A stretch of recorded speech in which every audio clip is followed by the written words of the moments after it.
Hello, guys.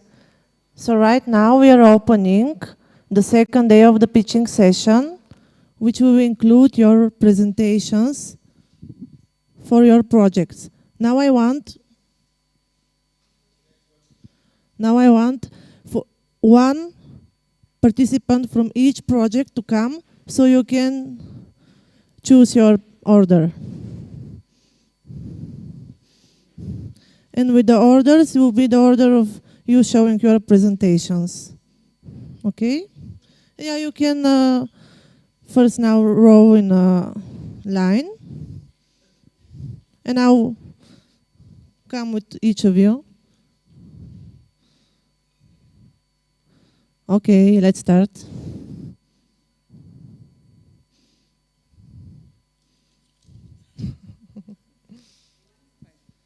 So 5 is the first one. First, okay. This is the best way. Third, you can a little bit, mix them.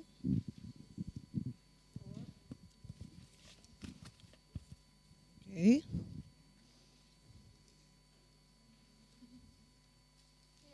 $12, okay.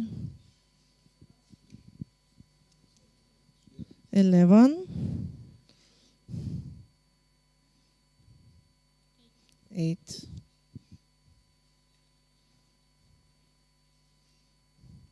2. Can the first project go to the computer to get the mics on? Yeah. Yeah. 9. 10.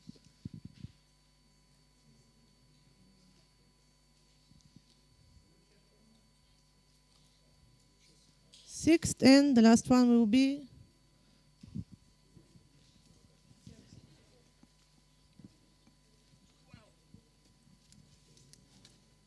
7. Okay, you can take your places. Each presentation will take 7 minutes long, so please keep your timing.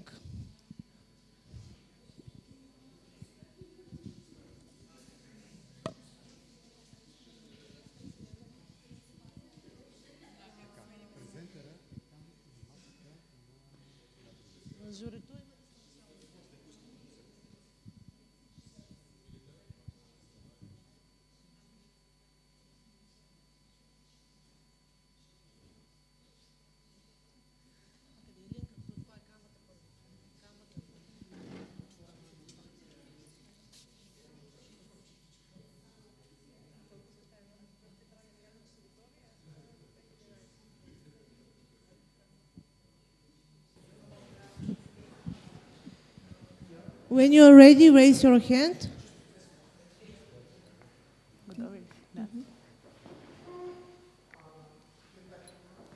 Mola? Towards the TV or? Okay. Can we do it in full screen? Okay. So when you're ready, raise your hand and we will put the timer on. Hello everyone, we are SFK Collective, the production company behind this exciting new project that we're pitching today. My name is Buyana, I'm the founder of the Creative Collective, and this is? Hi everyone, my name is Daya and I've been with the collective since its inception and I've supported on a number of projects as both a creative eye and a legal advisor. The most recent one being Scrambled Eggs, written by Alexandra Washkova and Daniel Urbanov, who will also be directing the film. Now Buyana, why don't you tell us a bit more about the project? Well, catch this. We have an ex-convict who finds himself in this tricky situation after he unintentionally, and I repeat, unintentionally, breaks into this young ballerina's home. Simple, right? Just a very problematic guy by nature. The plot is 3 lines long. What could go wrong? After spending 20 years behind bars, ex-convict Dennis, seeking a bit of his privacy back, returns to his childhood home only to find out the locks have been changed. Now Dennis, resorting to his old ways, breaks in, or in legal terms, trespasses. Yes, he basically becomes a trespasser in his own home, where a young, tiny little sweet ballerina has taken over. A bit weird, right? But What if we dive a bit deeper into the themes and concepts of the film? Well, yes, the plot may be wrong. I can see one image is missing. I don't know why, but we're fine. Even though the plot is simple, our characters are most definitely not as simple. And through them, we get to explore themes such as identity and belonging. Yes, we have two juxtaposing characters, a tiny, gentle prima ballerina and a really rough ex-convict, hence the unexpected connections. There is a constant clash in this film, through the conversation, through the art direction, and through everything you see on the screen. Even you feel like an imposition. Although both characters might feel like they're at home, little do you know, this is no man's land. And through little symbolic elements that we all easily recognize and that we all easily relate to throughout the home, we're able to explore topics such as home, regret, acceptance, and we strongly depend on the core emotion, nostalgia. Yes. Whilst Dennis's life was on pause for 20 plus years, the apartment wasn't. Life went on. As we get to explore the apartment within the 20 years that have gone by and the life that has passed, we get to see all of the tiny details that Dennis has missed. Nothing is the same. Nothing is the same. Everything has changed, and The only constant pillar in Dennis's life has officially been destroyed by a tiny ballerina. yes, and it all seems a bit confusing, a bit weird. It provokes the audience to want to puzzle up the pieces and understand what's going on with both characters. Well, it's an even bigger paradox, Dennis's reaction to all this, when he grabs a pan and starts scrambling up eggs as his first meal after prison. Really, really weird. Although it seems so complicated, turns out it's simple. Turns out when Dennis was behind bars, he lost his mother without knowing. He also lost the apartment. It was sold without him knowing. Turns out there's a bunch of things that Dennis does not know he missed. And it turns out there's a lot yet to learn.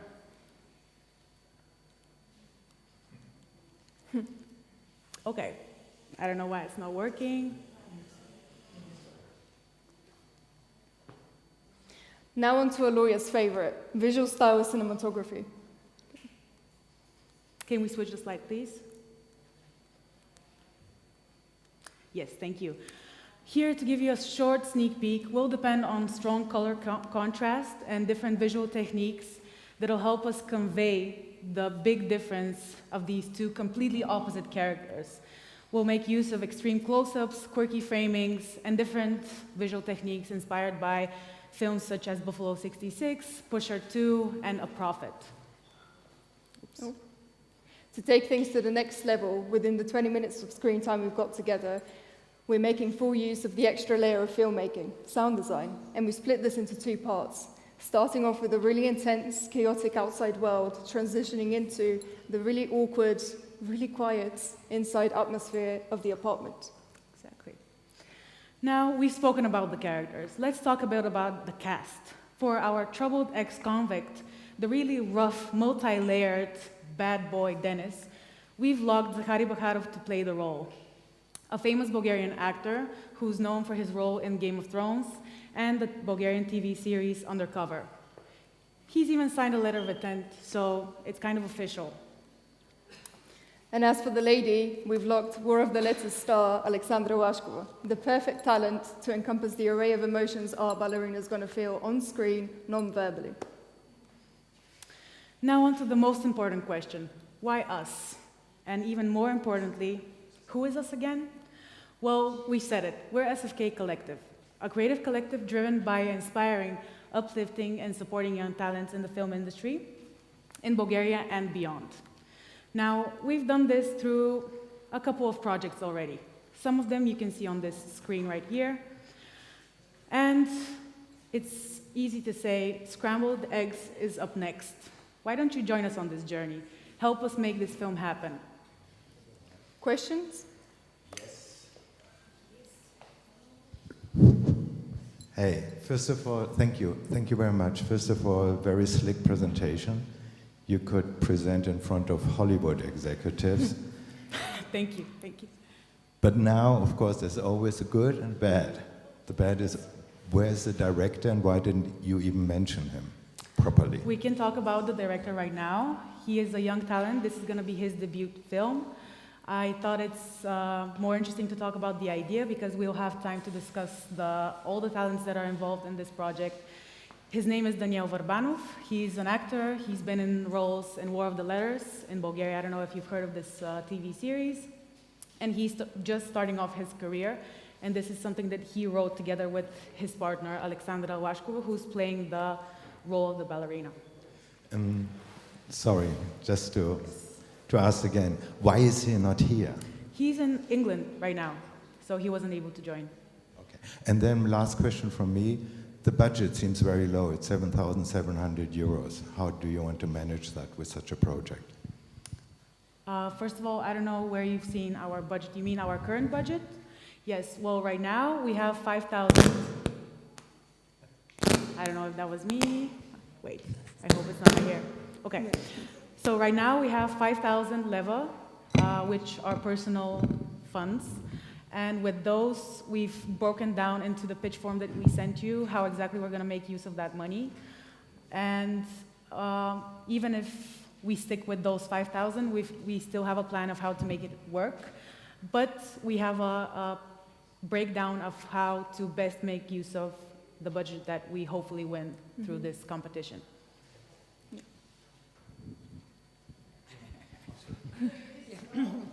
We can continue to the next. Okay. But she wasn't ready. She had a question. Okay, I okay. have a question. It was a great presentation. Thank It looks like a devising theater, but good prepared one. And my question is mainly to the address to the director, but maybe you can answer. Why do you need highly experienced actor and also cinematographer like Bobislav? Can you answer? Or Yes, the definitely. Answer of director? Well, for this role that I hope we were able to kind of explain exactly what's needed for this role, but we can discuss it further. We've spoken through all the options. Me as a creative director for this project, I've also worked with the director to kind of figure out who's best for the role. First of all, we do think there's this aura about this actor that's been known for the Bulgarian audience as this bad guy, rough guy, who is going to be able to depict the multi-layered personality of Dennis. Because it's not just a rough guy, it's someone who's been through a bunch of stuff and that experiences unexpected emotion as this closed, kind of non-emotional type. So it's going to be rough for him to kind of express that, and that's why he goes on to this weird kind of expression of scrambling up eggs, maybe because this is something that he feels is safe or something like that. But in general, we do think Zachary is going to do a really good job at even taking it to the next level of what we've written. So thank you for the presentation. I mean, you talked about the Buffalo 66 by Vincent Gallo. You take really inspiration from that film. What do you offer differently from that film? Because the story seems really similar to that Yes. film too. That's a really good question. Well, the director has mentioned this film for a couple of references. Maybe that's a question that he could better answer, to be honest. But what's different is, first of all, the format. We're doing a short film here, so it's all going to be very intensely packed, trying to really showcase what we want to showcase in the span of 20 minutes. So that's already going to make it really different than what a feature film would look like with this type of story. So I guess that's the main answer. Thank you.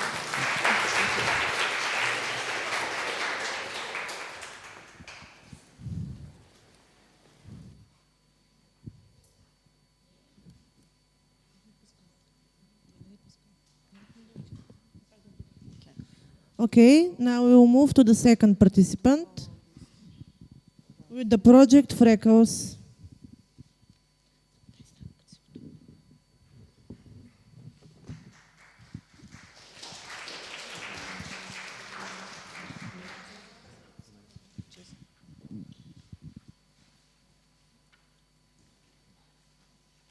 Да, Freckles.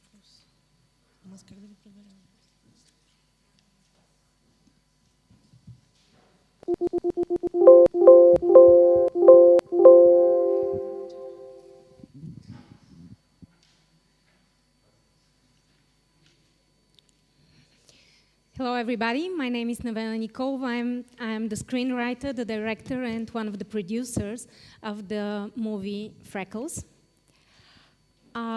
Freckles is meant to be a psychological drama based on the short story of a world-known Bulgarian writer, Zdravka Evtimova. This psychological drama will have a touch of mystery and thriller and will offer an unusual perspective to domestic violence issue. This is a story of an extraordinary old woman called Zaka that is making her living by brewing near-poisonous, unbearable pain-inducing herb potions that is selling to abused women in order to help them control the aggression of their husbands. Zaka will be put in front of a strong dilemma when one day she will be asked for help against her own long-time estranged son. The key characters of the movie will be obviously our protagonist, Zaka, a freckled woman in her late 60s, living in an old house in a very small village with only her cat and a dog. In the region, this small village is, freckled female babies are considered specially gifted. So they are raised and taught by their freckled grandmothers the secret craft of brewing powerful herb potions. There are rumors that Zaka poisoned her husband many years ago and that she chased away her equally abusive son later on. So now she's famous far and beyond her small village. There is a queue of women waiting in front of her house, asking her for help out of their misery. Zaka is a cold person, tough, weird, wild, bluntly honest and wise. This is Katya, 26 years old woman, married to Zaka's son. She's meeting for the first time her mother-in-law, as she's a victim of domestic violence for many years, and she's kind of using this meeting as her last resort. Katya is an absolute antipode of Zaka.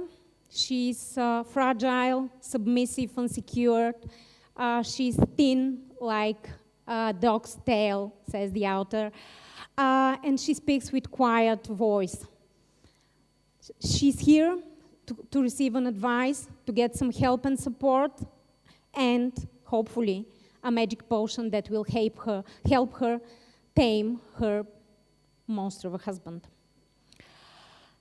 And this is Borko, the 6-year-old son of Katya, Zaka's grandson.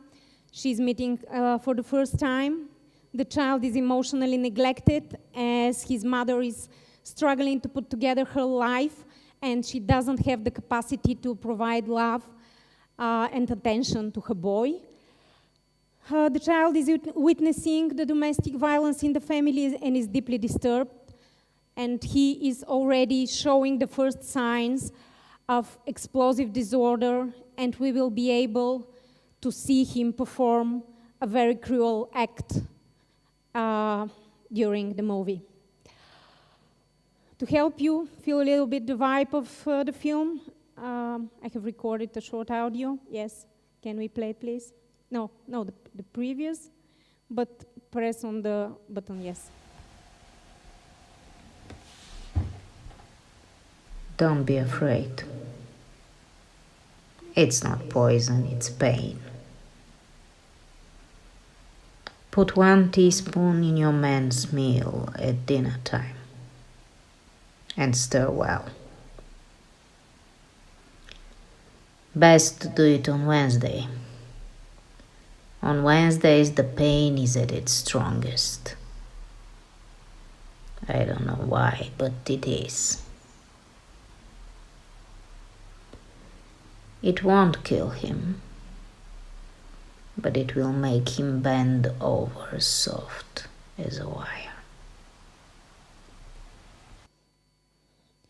Okay. The color palette of the movie will be dominated by the nuances of brown, complemented by other natural colors like ivory, beige, gray, and dark green.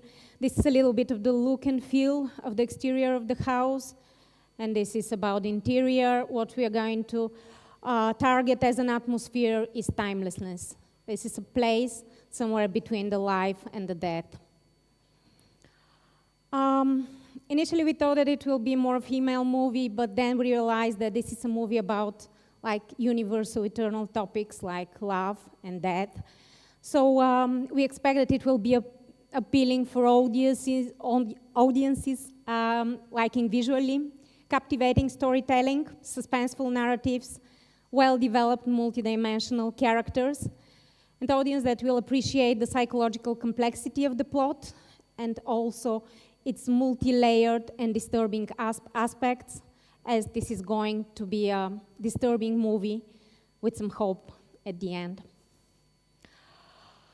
The emotional impact of the movie will be achieved thanks to the dualism uniting incompatible opposites, the child innocence that will produce a monstrous act of cruelty, the brass knuckles on a caressing hand, and the poison brewing next to bread baking. This is our award-winning theme that we have put together for the movie. I will just say a few words about the budget. I didn't prepare a slide for it, but it is 15,000 euros, out of which we have already secured 1/3. We are now pitching for the second third, and I have already applied for financial support from National Culture Fund in Bulgaria. And last but not least, my motivation to do the movie is based on the fact that I have been a volunteer on a hotline for domestic violence victims for 2 years. And this is a topic that deeply intrigues me. I'm very much emotionally interested in it. So I feel like I need to do this movie even if I have to co-finance part of it by my individual funds. Thank you very much.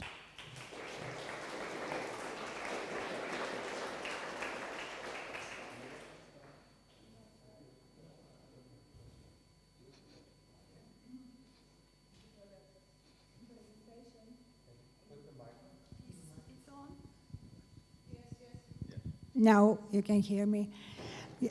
In the project, it's shown more attention to the atmosphere and to details, sometimes more than to the plot. Is it on purpose?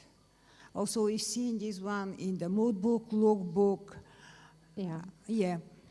Well, in 7 minutes, I had to make some choices, and we were advised yesterday that we would rather just put something that will trigger curiosity rather than explain the whole plot.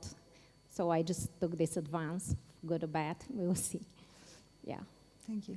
If there are questions about the plot, I hope we can discuss those during the meetings yesterday. I can present it.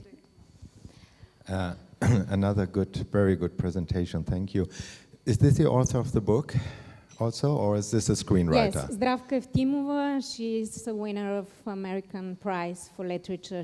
That means you have her on board, and yes, you don't need to buy the rights. Actually, we already bought the rights for Perfect. Screening the story, so she's in, yeah. And I only have one other question, which is a cast. Do you have a cast in mind already? Yes, the pictures you saw are of the actors that I'm They are considering. the actors, okay. Yes, they are still not confirmed, but we are in a very advanced stage of discussion, so the faces that you saw, hopefully, will be the ones. Okay, but they were not just mood pictures, no, they are your ideal Those are real cast. actors that I'm talking to, and we are pretty close to finalize, but okay, it's not great. signed yet. Thank you so much. Thank you. Thank you.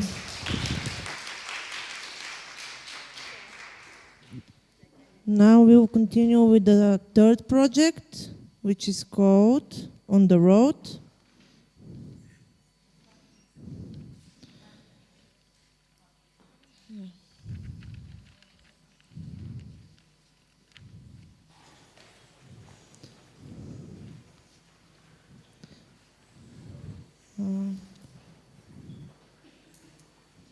Give me a sign when you're ready.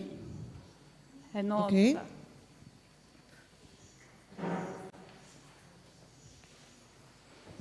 Готови сме. Времето тече. Hello, I'm Vala, director and producer. I'm very happy to be here to present our short movie project with working title On the Road, together with our director of photography, Alicia. Hi, I'm Ali, and I'm also grateful to be here because this project is something that me and Vala have had in mind from a very long time now, and I'm very happy to see it take off. Our story is about a woman that after losing her husband sets out on a journey. Along the way, she meets a young girl that helps her let go of the past and move on with her life. This project is very personal to me because since very young age, I've been on the road, and from first hand, I've experienced its transformative power. Traveling has shaped me as the person I am today, and most of all because of all of the people I've connected with in my journeys. I deeply believe in human connection, especially in that very special moment where a complete stranger can become your closest person. Probably because he knows you out of context, because on the road you are like no one, and especially because of that you can be anyone. It's the ultimate freedom of self-discovery.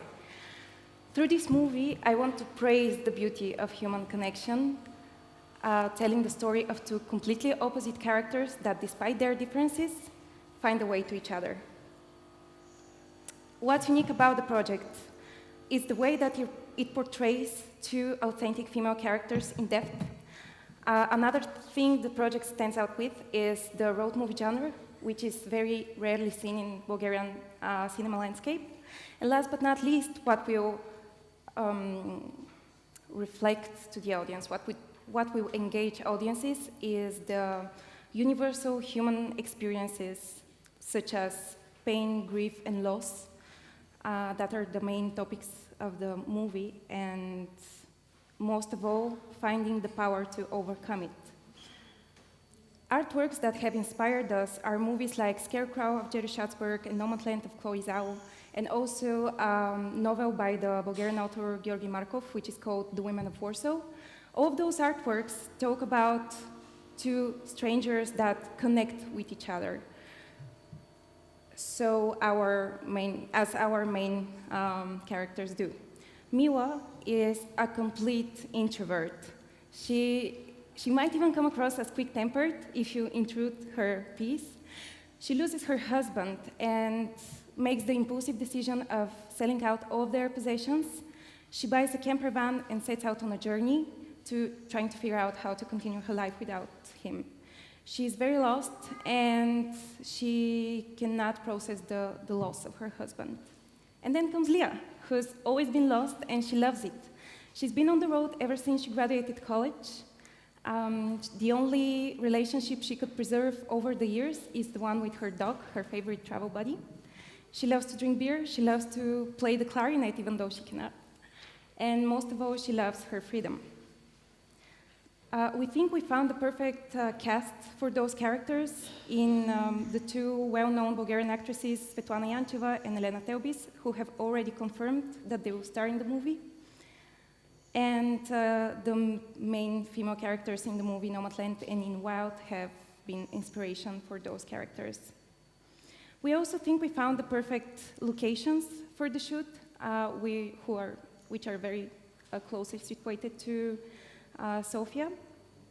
And here come the camera tests that our DOP has already done, so I'll let her share about her inspirations and decisions. Hi. Well, first of all, to share oneself with someone is what makes one's life truly lived. And this story is very personal to me because I, as everyone else, have lost someone. But because they have shared themselves with me, they will always live in every connection with every human I make. But also, I will keep on living, and I will keep on changing. And I think that's the beauty of life, how it never lets you stay in the same place for too long, as is the case for our main character, Miła. And to emphasize on this feeling of constant movement and transformation, we'll be shooting mainly handheld. This will also create a more documentary-like, naturalistic feel, and hopefully will bring the audience closer to the characters. And the camera will be like a subtle observer who had the chance to have a very intimate look into Miła's quiet grieving. To match this intricate internal process, we are aiming for a very soft look with a harmonic color palette matching the beauty of nature. And to illustrate the cycle of transformation that our main character Miwa goes through, the different lighting in the different times of day will play a huge role, as we'll start from, well, somewhere over here, which is, which is broad day. Then we'll go to golden hour, which is, let's say, this, and mainly this. And then blue hour, which is a bit cut out, and then we'll go back to broad day. And in this way, we'll subtly show how life never stops, and not only does it not stop, but it does not leave Miwa behind either.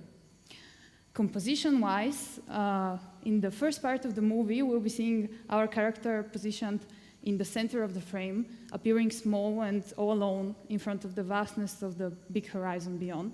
Or in symmetrical split compositions, where she occupies one part of the shot and the other stays empty, suggesting that someone has been there, should be there, but is not anymore. And then gradually, as Leah comes in, she will make her way into that empty space and actually fill this gap, showing that we are never alone for too long as we are human. Thank you. We can have a quick look over the calendar plan. We are currently in pre-production stage, and we hope to shoot in August. Those are some of the people that stay behind us, and those are the key crew members that we already work together and are all very passionate about the project. And yes, yeah. So yeah, that's all I think. Thank you.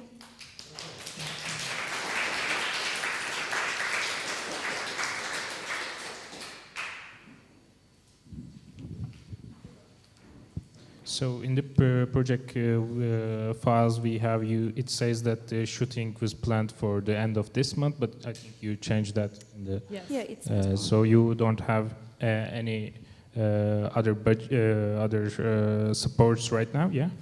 It's our supports are from sponsors from in that moment, like from fuel and for food for the shooting days, and we've already applied for 2 funds of financial support. And we also have the majority of the camera equipment sealed. Yeah. I mean, like... That comes from partners. We've agreed that, yeah. We have it secured for free. Your question? No, you answered my question. Yeah. You answered to my question as well, but I would like to ask you again, the Nomadland, you wrote that you are inspired by Nomadland. They're completely different locations there, style, kind of light. In which way you are inspired from Nomadland? First, we are inspired by the character-driven story, also by the way of shooting that is very immersive, and it's also very connected nature and character. Maybe Ali can answer more about that. Yes. Well, of course, we will not achieve the same image as Nomadland, but we don't want to. It's just an inspiration. We wouldn't want to just replicate what someone's doing. It's just that we think it's a very good place to bounce off from, because it's really close to what we want, but it's definitely not our main inspiration, and we are not afraid to stray away from it, and we actually want to, and to make this story unique and our own. So I am personally not at all worried that our landscapes will not be the ones in America, because I believe that Bulgaria holds equally beautiful landscapes, and I'm very happy to be able to show them. Thank you.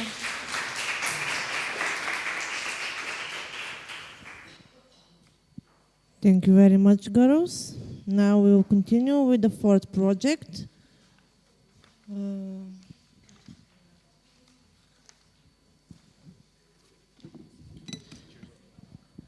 After the 6th project, there is going to be a little break, 10 minutes, for you to catch a breath, and then we will continue.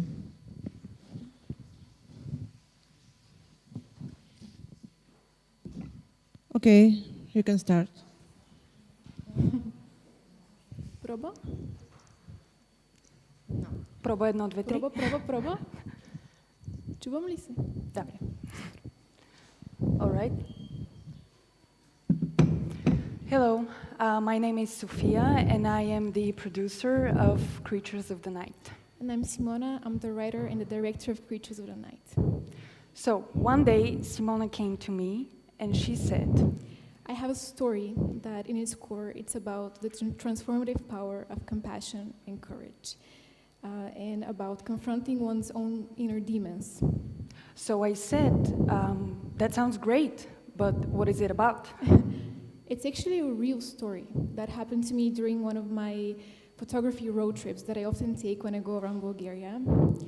I stopped by at a highway motel and I heard this real story about a late night security guard that befriended a lost and starved dog. Then I started thinking, as a storyteller, what is he like? Why is he there? Is he poor? Is he miserable? Is he in love? How is he like me? How is he like you or you? This is his story. In the past, Tigran used to be an adventurous soul. He used to love traveling by motorcycle with his younger brother. They used to dream about traveling the world together. However, one day they crashed because Tigran was blinded by the sunlight and he couldn't take the next turn. He survived, his brother didn't.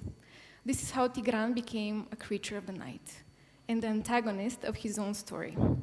Now, as we can see, Tigran is a lonely, self-destructive, alcoholic security guard, a night shift security guard, who can only dream of a better future and of traveling the world. He's secretly in love with Katerina, who works at the gas station. She's the gas station clerk. So at this point of the story, Yeah. I asked, what about the dog? Exactly. So when he meets the dog, his life is totally transformed. However, one day, the abusive and wealthy owner comes to look for his dog. Then Tigran is forced to make a very important choice. He can either get a very big compensation that is going to get him out of his financial troubles, or he can simply let the dog free. I don't know what you would do. I don't know what I would do either, but in our story, Tigran makes a choice that ultimately changes his entire life and leads him to find the love that he always kept at a safe distance. So, you understand that our inspiration came from real life, something small that I took from a real life event that happened to me. However, in all of my films, I derive inspiration from other artworks. In this case, we have Aki Kaurismäki's films, or his most recent Fallen Leaves, as well as Perfect Days by Wim Wenders, but also classic films like Umberto D by Vittorio De Sica, and also some paintings by Vincent van Gogh or Edward Hopper. They're gonna largely influence our visual style that is developed together with our DOP, Ivan Tutsumanov, whom I worked with on my previous film. This is a little bit of a mood board that is gonna show you what we aim for. In very short, we want to achieve these we're going to use this minimal low-key lighting, these blue, colder hues that are going to basically evoke the dreamlike state of our protagonist. And we're also going to use a lot of mirrors and windows to symbolize that on the other side of courage, there's something waiting for our main character. Also, the music and the sound is very important in our film because our main character seems very cold at first glance, but inside he's just like all of us. He has dreams and hopes, and he has this very romantic vision of life, and we're not gonna see it exactly at first, but we're gonna hear it. And this is gonna come in the form of 70s and 80s songs, such as Besme Mucho by Cesaria Evora, and Oh My Love by John Lennon, and other of my favorite songs. And now Sofia will tell you a little bit about our crew. So by now, I do believe that you already know why I would love to actually produce this movie. There is something. No, it's all right. We'll start with our main cast. And I am glad to share it's already secured. We have Tigran Turusyan in the role of Tigran. Simona actually wrote the role specifically for him. He fell in love with the character, so he's on board with us, which is great. And we also have confirmed Aneta Ivanova in the role of Katerina. She is a rising Bulgarian actress, star. So with these two professionals, we do believe that they will bring life to the two main characters that you wrote. Exactly, and the slide with our crew is missing, but Sofia will tell you a little bit about them. Yes, actually our main crew of the film is already set, and it turns out that we've all worked together on Simona's graduation film, which we shot in April. So we already have our DOP, Ivan. We have an editor, Doris Petrova. She has experience. We have the color correction Colorist, yeah. guy, Denislav.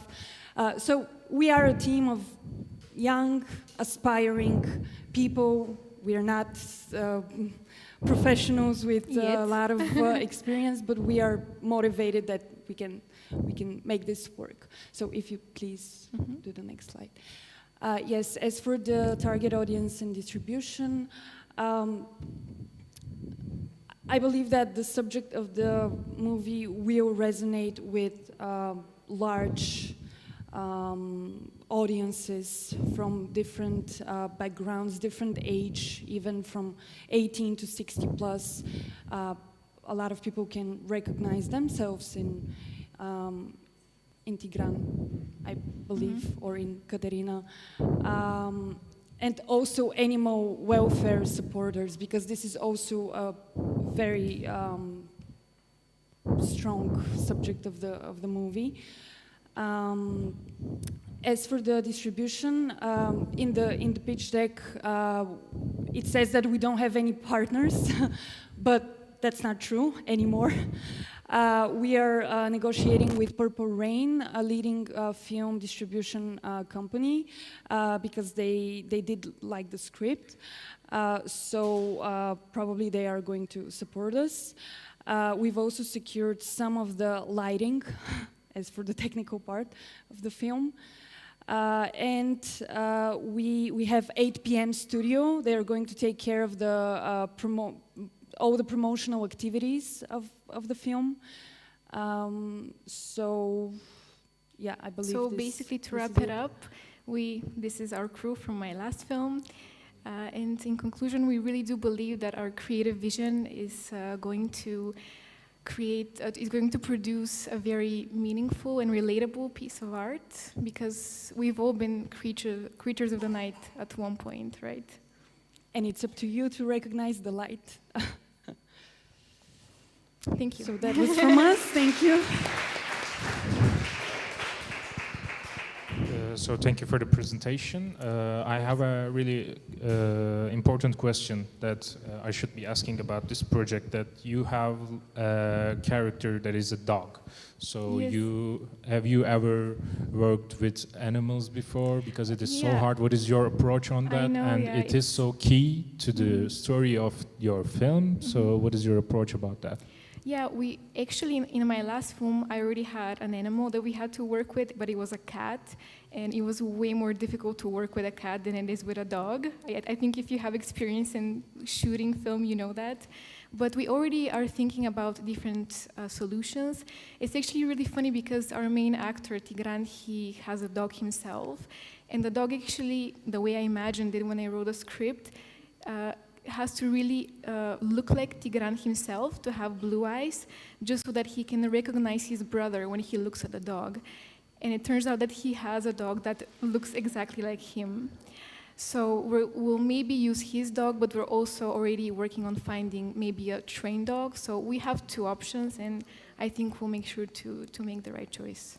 Thank you. But yeah, I'm very excited about this part of the film, by the way, so yeah. Thank you. Yeah, thanks for the presentation. First of all, I'm intrigued by this aquarelle. Who did that? I actually did it with AI. Yeah? So yeah, I kind of Wow. tried to. Wow. No, but it's really we beautiful. we do actually already have a confirmed illustrator. So she's gonna create. She also worked on my previous Yeah. film, and she's gonna do all the artwork because we're also interested in making some Merchandise. Yeah, maybe Yeah. merchandise for our shootings. Which for brings me screenings. to the question, you already have like full developed artwork, etc. But in the pitch paper it still is that with a budget you're at 0. How come? Yes, I just realized that I didn't say anything about the financial part, so thank you for asking. In the meantime, actually, after we applied in the Palace, we applied also in the National Cultures Fund in the debut program. So let's hope that they are going to back us up. And this is not the real sum that you see written there, because the budget, it grew after Simona decided to develop the backstory of Tigran. We have the motorcycles and the crash and everything, so more realistically, we are going to, let's say, 50,000 level or even 60, but we are in the early development stage, so... That would be my next question. When do you want to, do you have a production plan already, when to start? Actually have the production plan.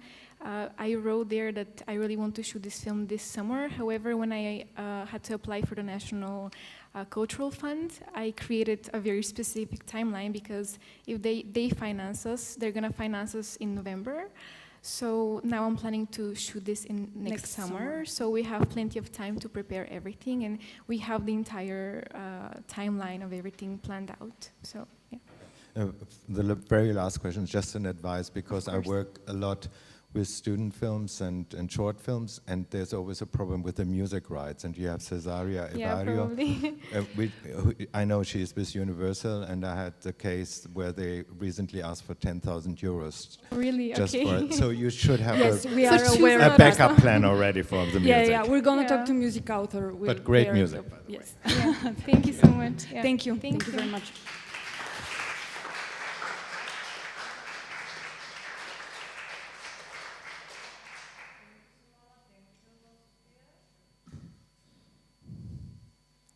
Next one is The Savior.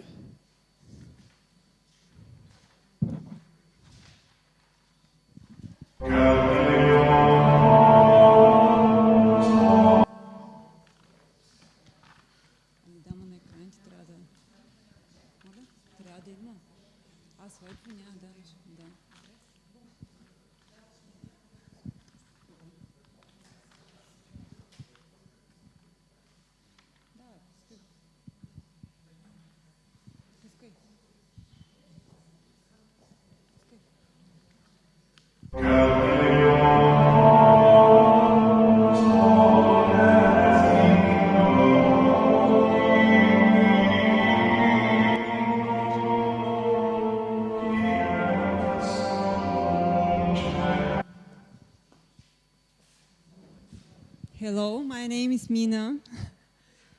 Let me introduce myself. 5 years ago, I left my business career and I started to write. This new life demanded everything from me. I even sold my home to fund my new beginnings.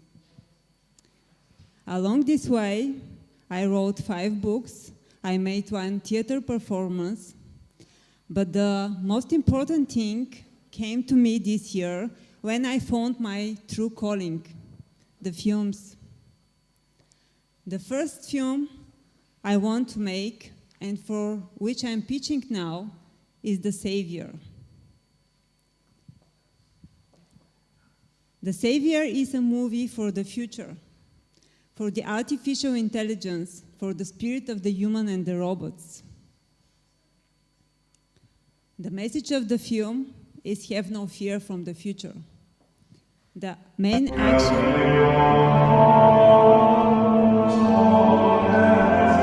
is in the field of yellow tall grass and in abandoned monastery, beyond time and space. There, the future meets the human soul.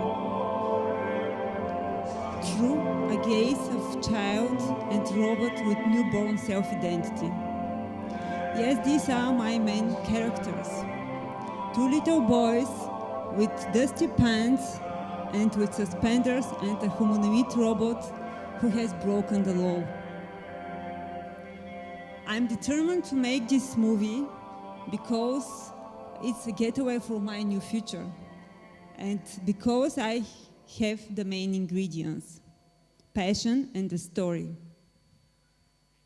Yes, till now I have not filmmaking experience, but I have know-how, 18 years know-how in processes organization and people organization and in bringing ideas to life to the market. Some details about the movie. I'm ready to invest my own money for this project, 10,000 level. I'm the writer, I will be the producer and the director of this movie. Once the film is ready, it will be presented on short movie festivals and private events. The producing company, Mersa FX, stays behind me with consulting and supporting. And this movie will be the first one of a series based on my book, Judah. I plan to apply also in European grants for funding this September. I'm here to win, and this award will help me to make the film. I would also be very grateful for any other support. I am open for collaborations and proposals. I prepared, with the help of AI, short trailer about the film, and I invite you to watch it. Please start the movie.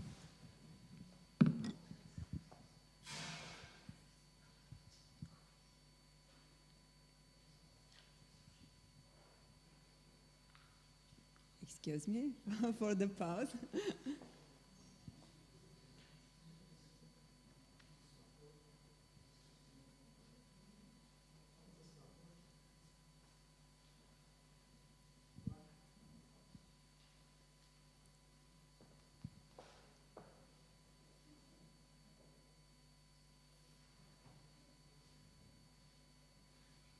I have it on flash memory. I have it in USB and flash memory, if it's...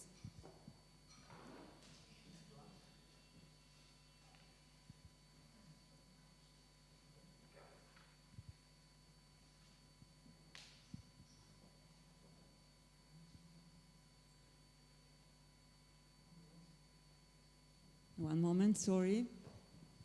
Имам го на флашка, трябва.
Will you help us?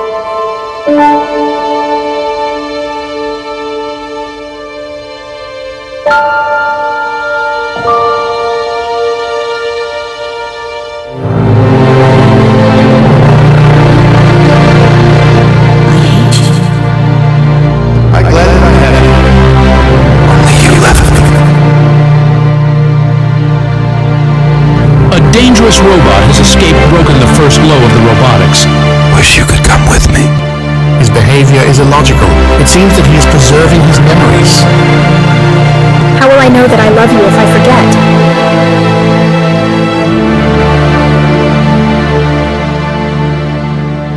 You have to do it, Ruben. Are there free robots? The freedom is for the humans.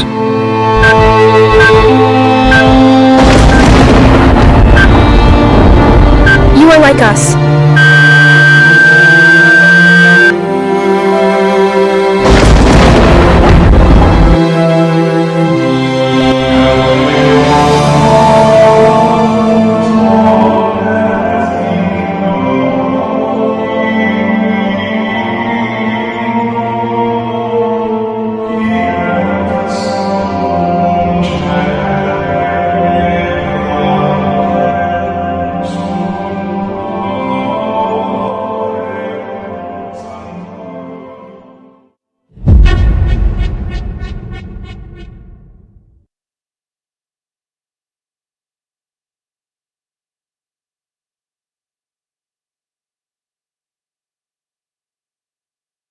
Very visual, very impressive visuals.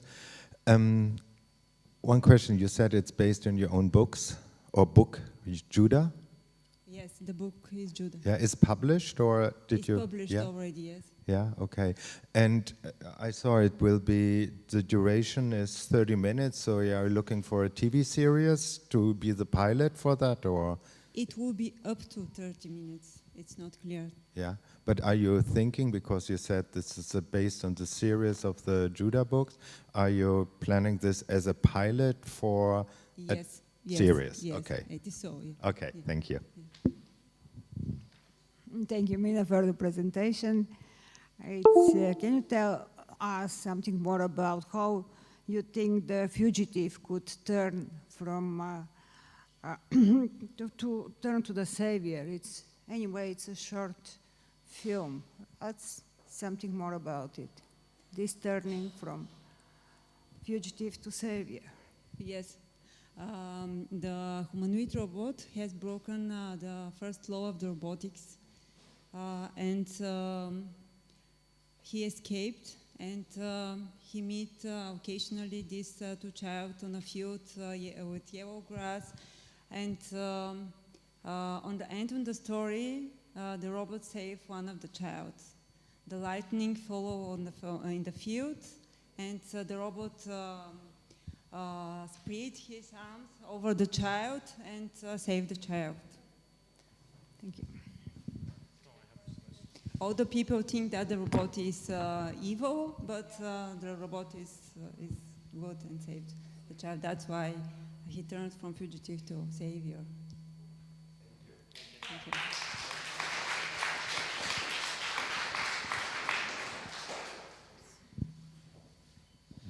Thank you, Mina. We can continue with the next project, The Lame Dog of Antarctica.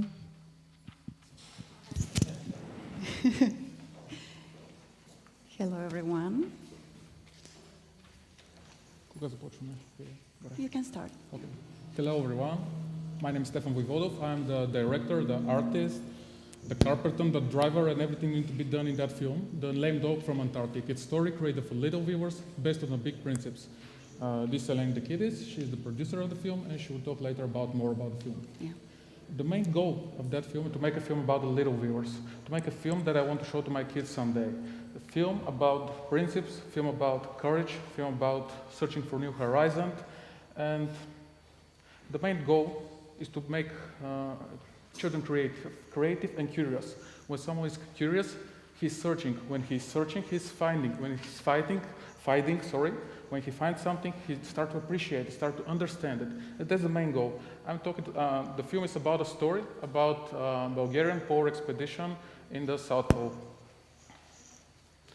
So maybe it's good to introduce myself. I'm 28 years old from Sofia, Bulgaria. I have a master and bachelor degree in New Bulgarian University at Animation Cinema. These are my three first student films, and Bear and Reese are documentary films. I want to show you that my main field of interest are documentary filmmaking and also animation. And now I want to tell you more about the film, The Lame Dog from Antarctic. It's a 6.5 minutes long stop motion film, mixed animation, sorry. We have hand draw animation, we have stop motion animation, and live action documentary footage. Each of these techniques has a different storyline that follows. The hand draw animation is the mood setter, the first 90 seconds, where I tell the story with the first polar explorers, Rowan Amundsen, Sir Robert Scott, and Shackleton. The second part, we're following the story of our polar explorer, Hristo Pimpirev, and his first 2 polar expeditions on the South Pole, and the connections he made with the continent and the Lame Dog, which is the name of our first polar base. And here is the Professor Pimpirev 30 years later, and there's going to be a live documentary footage. We're going to footage our polar base now and how bigger become and stronger and everything. We have secured 80% of our budget from National Film Center. We're currently in our early pre-production, and we're hoping the film will be ready in the spring of 2025. Sorry. I was surprised to see that this is Antarctica. I'm not going to tell it's not a weather report. I was surprised to see there are a lot of names, a lot of Bulgarian names of peaks and different geographical sites in Antarctica. Plovdiv Peak, Ruse, Elena, Kukeri, and so on and so forth. And I was surprised. I was wondering what's happening. I started to follow the story and go back 30 years ago to see the first polar expedition. And I want more children to know about this, to know more about nature, more about the South Pole, more about the science behind the South Pole, and everything we have there. And this is like I told you, the mood setter part. This is a 2D hand-drawn animation. I'm happy that Elena is here. She's one of the animators. The idea is to tell the story of the first polar explorers, Sir Robert Scott, Rowan Amundsen, and Ernest Shackleton, and their great stories of survival and courage and everything. I was surprised to hear that, to read when I was doing my research. Then when Shackleton was rolling his boat, the boat started to sink. And in that moment, he was wondering what to do. I mean, the ship is going down. And he take one of the paintings of the painter of the expedition. Back in the days, expeditions have their own painters. The expedition of his was George Marston, yes. And he took his painting and stuffed the leak of the boat with it. And that brings a really interesting moral question. Is the art the thing that keeps us from drowning, or is the first thing we're ready to read off when the things go wrong? And let's talk about the stop motion part. This is the tricky part. You can see our early prototypes of our puppet.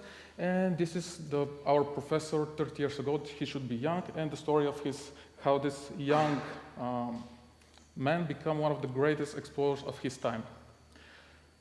We have some visuals, and also a lot of tests, because the main subject, the main goal of the animator is to make the puppet breathing, to make this motionless and dead body feel alive, to move like alive. We have some of the tests here. I took great inspiration from the great films like John Ford, Western films like Gold Rush from Charlie Chaplin, of course, samurai films from Kurosawa, Genndy Tartakovsky, and so on and so forth. But I bring it to the stop motion. And like every crew, like every captain, I need my crew. So here you can see the lovely crew who is behind me. Those are my assistants, the animators, the producers, and of course, Hristo Pimpirev. This is part of the shooting process in our studio. I'm sure there's a lot of questions. I'm really hoping to ask them. I'll be happy to answer them. And I'm going to give the word to Eleni. Thank you so much. So hello again. My name is Eleni Dikidis, and I'm a film producer from Bulgaria. For the last couple of years, I'm working only for my own company, Dikidis Films, and this project is the first animation movie that we are doing. It got financed by the Bulgarian National Film Center, and it's part of 3 projects about Antarctica that already got financed, 1 documentary and 1 script for feature animation. So what we're looking for are those 20% of the budget, because As Stefan said, we are starting working on the production. You saw pictures from our last week, let's say, small opening party, on which we presented the project, the process to Hristo Pimpirev. We have partners, of course, to this project, and this is Business Park Sofia. They were so good to give us the place where we can work for the end of the year and even more, and of course the Bulgarian Antarctic Institution, which are really great supporters. So guys, we're really looking for this money. We're looking for support for distributors, co-producers, and everyone who loves the idea. For me, it was really exciting to work on the topic of Antarctica, and especially on stop motion, as these two topics are not very well not known in Bulgaria, especially when they're together. Thank you for the attention. I hope you like the project.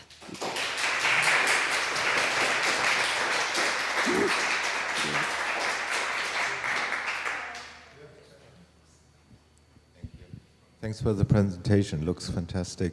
The one concern that I have is, and maybe you can clarify, 6 minutes and 30 seconds. I don't know how you want to put this wonderful story into 6 minutes and 30 seconds. We try to make it, how to say, compressed as possible. Do not be a too long story. I mean, it's a children's film. It should be simple, and I try to simplify. I know I can talk for hours, and I promise it will be interesting. It's absolutely fascinating, all the stories behind South Pole, but I try to make it shorter, to make it more easy for the young viewers.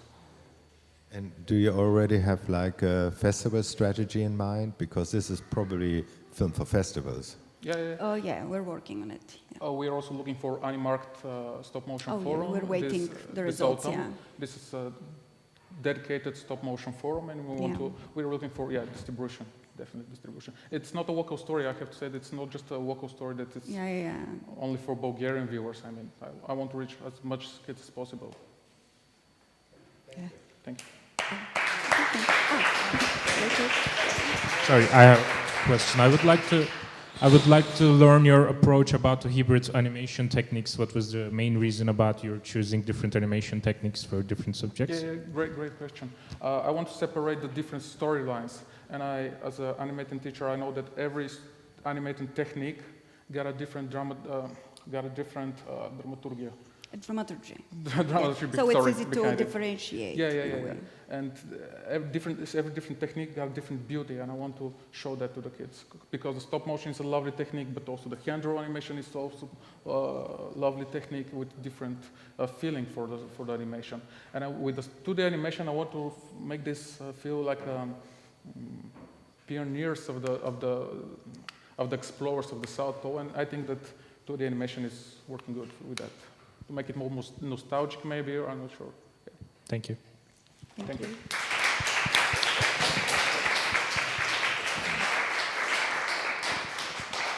Thank you very much to all.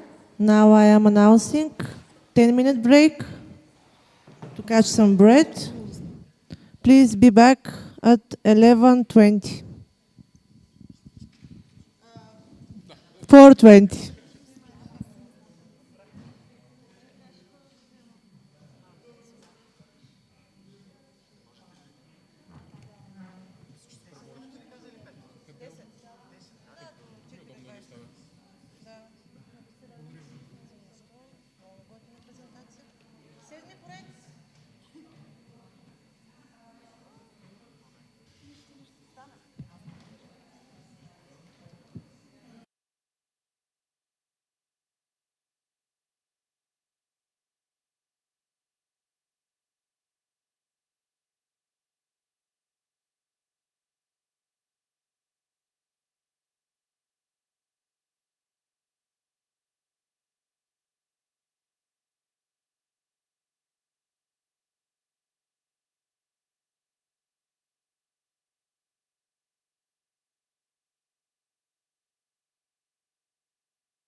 Okay. May I have your attention?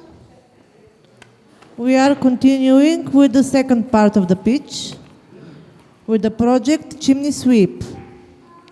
Okay.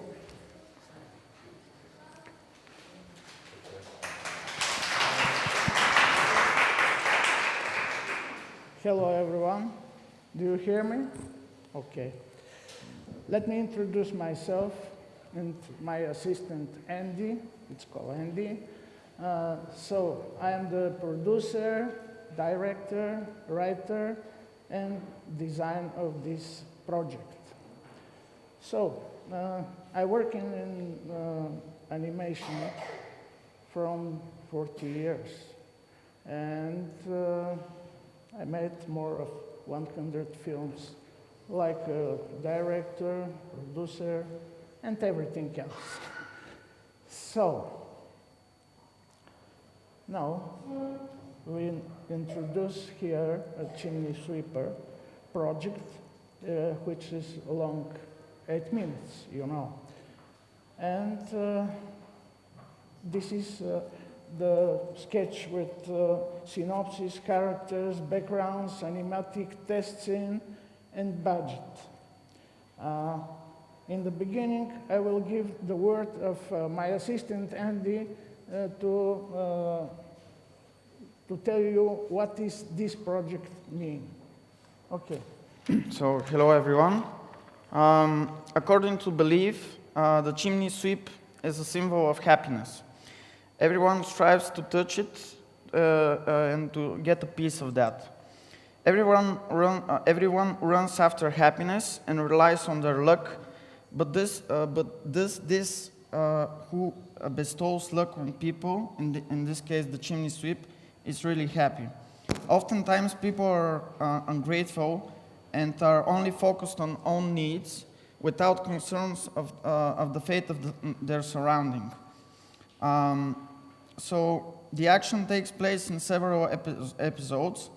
A child dreams of a football player, an elderly couple dreams of health, young people dream of vacation and adventures, and more people are trying to realize their dreams until finally they suffocate the chimney sweep, and he responds in the role of a victim.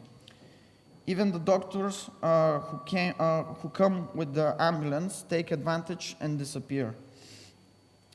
So it's quite logical to ask me what is the role of the black cat in this story, and you'll see later.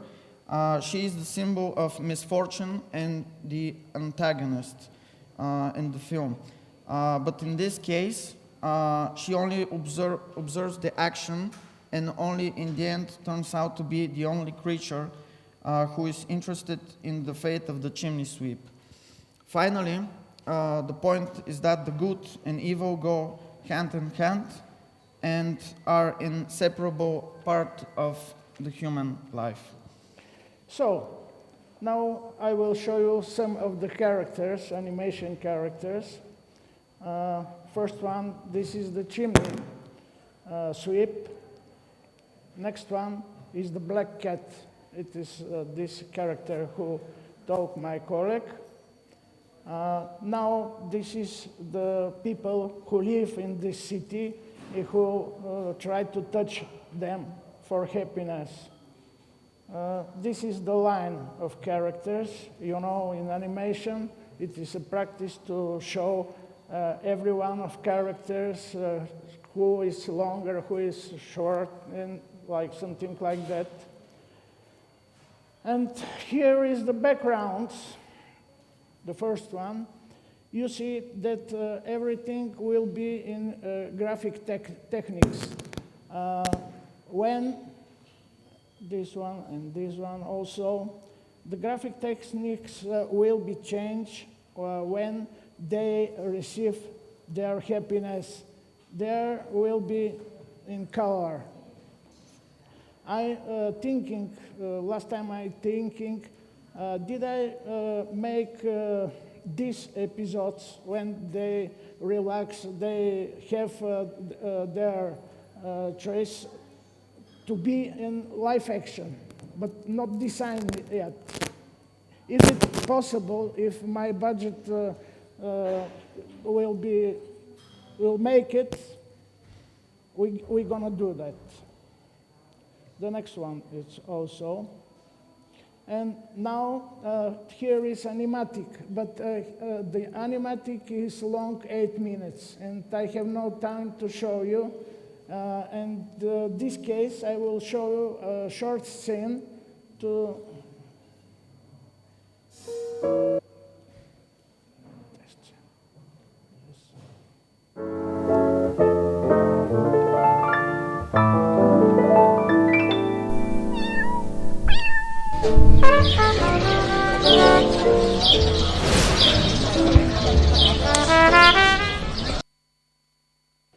this one.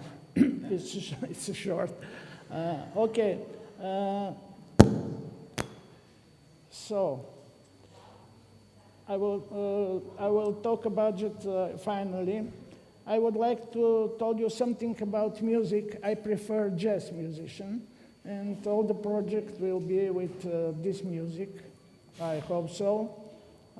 And the other, it's 2D animation, classical animation, and will be made with Animu software. You know them. This is classical software for animation. And the budget is about 50,000 euro. I will take on my own, on my company, Nagual, about 20–30%. And the other side, I see that my time finished, but on the other side, I have a colleague in Turkey which will take some part of this this budget. Now they worked on this on animatic. They made animatic. And I have a connection with Israeli television also, and hope they will also help me to realize this project. This is a budget, it's not. And that's it.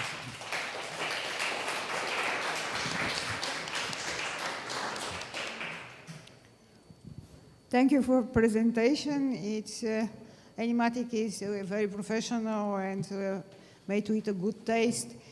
And my question is, in which way you will draw the relationship between people and their dreams? For example, comedy, romance, realism. I think a few of them. All of them? All of them. A few, it's not all exactly, but few of them. Well, romantic and realist also. It is. Okay, thank you. I really like the animation, so it's Yeah, really thank like you. it's for me. It's like I'm in the best. For me, is a positive that is like kind of a classic, almost old-fashioned animation. But that's what I really like.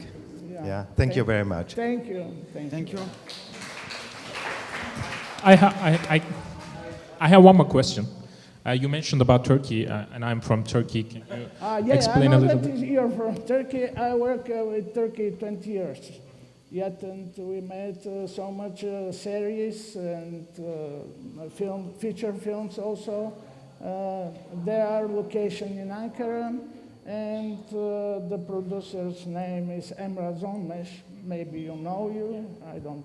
Do you know him? Yeah. This. And animation, I don't know yet. Maybe in Bulgaria. But in any case, the Turkish people will help me in everything. Because in Turkey, there are no many animators in the field of animation. Because that's why I wanted to ask you about your connection with Turkey. Yeah. Unfortunately, now it's more animation of 3D animated. And 2D, it's very difficult to find out people who make it. Okay, thank you. Yeah, thank you. Thank you. Thank you very much.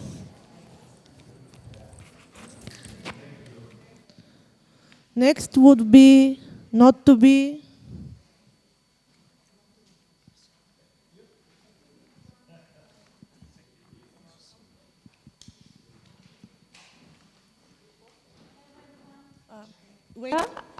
Добре. Test. Добре. Hello, everyone. First, I would like to thank Filmar Forge for selecting us to be part of this pitch. My name is Evelina Pavlova. I'm part of Donimont, and I'm the producer of this film. This is Gabriela Pometkova. She is the director. And here we would like to present you our 12 minutes short film, Not to Be. First, I would like to start with, do you have the remote? No, the remote for it. Oh, well, we anyways, don't I would just start with the story. The story follows Kirill, who is a young guy who struggles with his father's death. He is struggling with depression, anxiety, and stress. And following the encounters with his close ones, he finally succeeds in finding the brighter side of life. Yes, so death is a very difficult topic to talk about. It's something that each person struggles with at some point of their life, and it raises many questions, very existential questions. And the main question of this film is how to accept death, because our character feels like he has an important choice to make, which is, should he keep on living or should he just end existence? He feels that desperate. So the film follows along his journey of going from fear to acceptance, and we figure out what he finds the meaning of his own life is. So here are our characters. Of course, we have our main character, Kirill. He's 23 years old.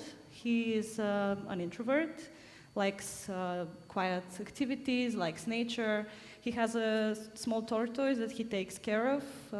He doesn't take care of himself, but he takes care of the tortoise, and he's in a very low point of his life currently. Then we have some secondary characters. These are just visual examples. We're not concrete in the cast yet. But we have Joro and Teva. Joro is Kirill's best friend. He's very enthusiastic. He's like a counterpart of Kirill.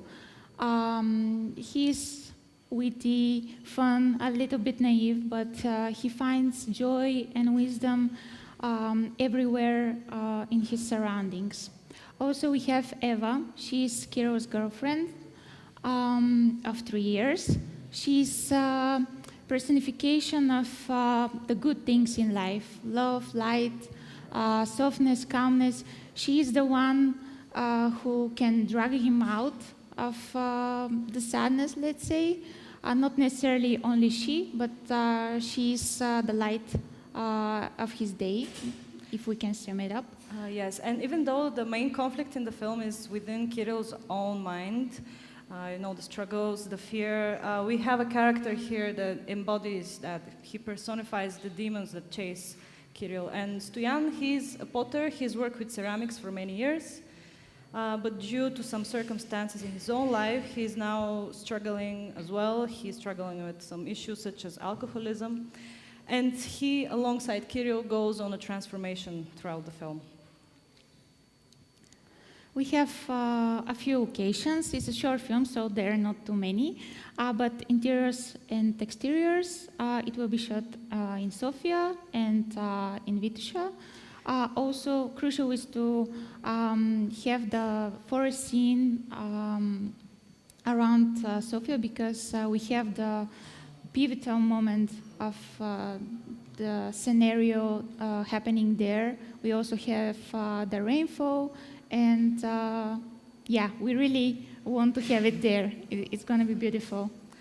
Yes, so when choosing the locations, it's important to remember the main conflict in the film, which is the struggle between fear and love, which are the main forces. And so we will use the locations to portray the different states of mind. With the interiors, we'll use different color palettes and different compositions to portray that Kirill is stuck in loneliness and hopelessness, and that the outside world is not truly that bad, but his perspective is what makes it so. We also have a few inserts, 2 in the forest, 1 in space. These are surrealistic episodes that symbolize his dreams and his thoughts and fears. They will be quite different visually from the rest of the film, and will be quite experimental. We have 3 themes in our film. These are motives that we will touch upon using different symbols. Yes, we have the cyclicity of life. This is something that all mere mortals think about here and there. It's something that you can spiral in, and something that you can really, think about a lot. We also have water as a really meaningful symbol in our film. As I mentioned, the culmination is happening there, surrounded by water. Purification, new beginnings, force. And the final, and I would say the main theme of the film that we see throughout the film, and especially at the end, is actually the meaning that Kirill finds for himself, which is leaving a mark on the world. That's something very universal. I feel like humanity inherently searches for that in looking to fight oblivion, and Kirill finds his own in creating art, such as ourselves. Yes. So talking about distribution and target audience, we couldn't stop ourselves on only one target audience. First, because this is Gabi's first film after her university films. It's her debut. So we would like to make really good impression on industry events, festivals. We would like to have some selections, and generally to show her talent to the world with this film. These are people who have affinity to the film art and have critical standards. We also have more general audience, which personally from producer's point of view is really important. These are people who are in the same category as our main character. He's young, he's part from Generation Z. He's struggling with mental health issues, and this is something that I would like our film to really dig into, because it's a topic that really resonates with a lot of people recently. And yes, so my motivation to make the film is to show the viewer that nothing is so desperate that we should sacrifice the only life that we have been given. Instead, we should experience it, embrace it, and if even one person leaves the cinema feeling hopeful and encouraged, my mission will be complete. Thank you. Thank you.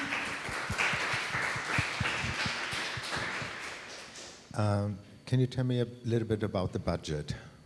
About the budget, well, we are currently trying to get funds from the National Culture Fund. We are also talking with co-producer. And yeah, we have own investment, but it's really small amount, but still we have it.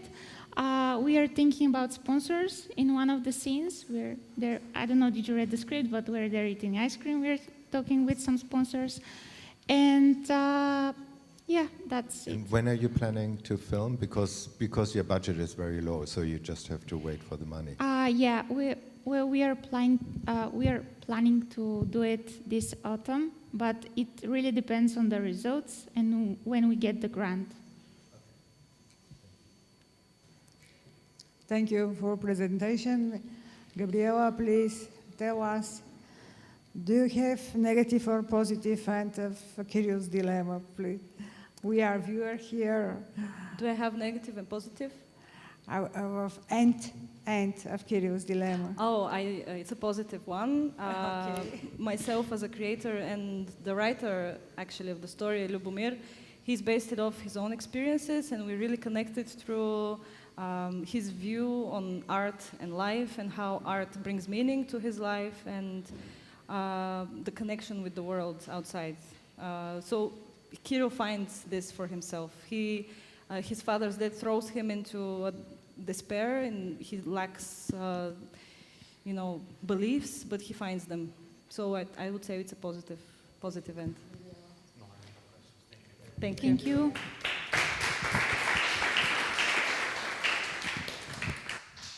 Thank you, Gabriela. Thank you, Evelina. We can continue with the next one. The next project is called Gadget.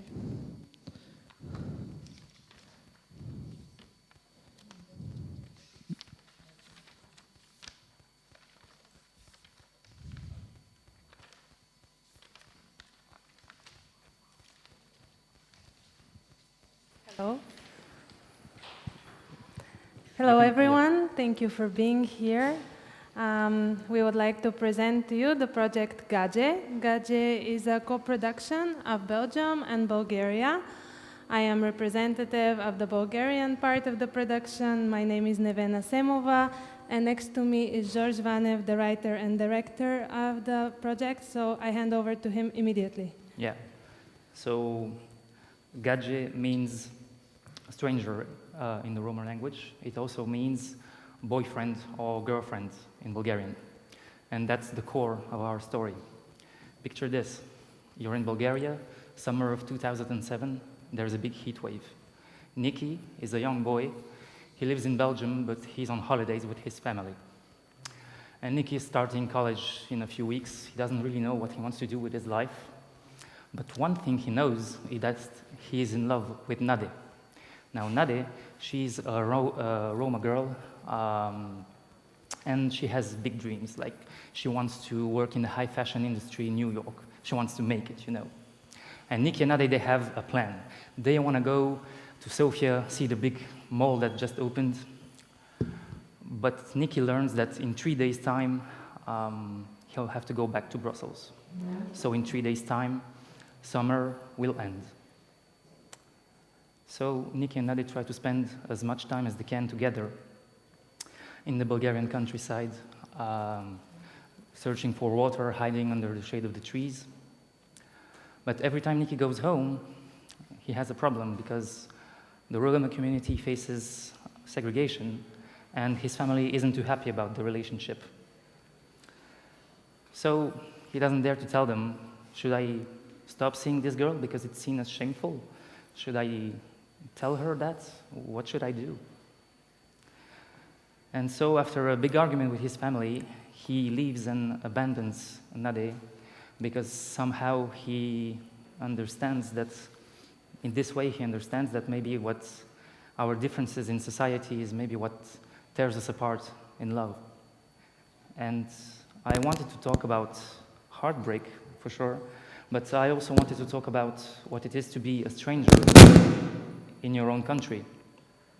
For Nicky, because he's the Belgian boy, and for Nade, because, well, she's the Roma girl. I also wanted to tell this story because it was something that I actually lived. When I was a teenage boy, I was in love with a Roma girl, and my family didn't like it. And I remember going back to Brussels and having my heart broken and feeling empty inside because of differences I didn't and still don't really understand. And so that's how it came to be. And I want the audience to feel what the characters feel. I want to feel the passion, the love, the summer breeze, but I also want to feel the anger against injustice and the rage they feel. And for this reason, we would like to shoot, of course, outside in natural light, but also in 16mm because it has its organic, raw qualities, but also imperfections, just like these teenagers. And these are shots that we did of test footage. And Nevena is next. Thank you, George. Gadget deals with a very unique blend of a coming-of-age story that uses nostalgia to drag viewers in, and at the same time deals with the concepts of conscious and unconscious bias.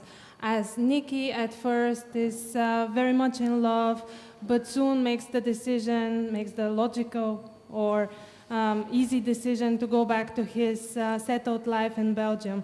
So in a sense, his character goes through an arc of self-discovery that is not entirely positive. And this is what drew me to the project and to Georges' vision, that it's not one layered story. The 16 millimeter approach is very challenging for us from a production point of view, which also is the reason why our budget is quite high. We currently stand on an estimation of 92,000 euros total, and we have secured 82,000 with the support of the Belgian National Fund, of the broadcaster RTBF, who come in both as co-producers and as pre-sale. We take advantage of the Belgian tax shelter, and we have support of the Stolična municipality. So it's a lot of jokers that we have at play, and we still have a gap of 10K. We are planning to shoot the project in late August to catch still this hot summer sweaty vibes. And we are planning to have the first copy as early as January 2025. That being said, we are quite advanced with the casting process already, and we have secured location in the nearby village of Bosnek, which is 5-6 kilometers from here. That offers exactly the 2007 vibes that we're looking for. And in terms of audiences and distribution, we're very, very happy to have the broadcaster on board, because it will actually allow us to show a short film that is spoken in Bulgarian predominantly for the French-speaking audience, which I find very, very inspiring.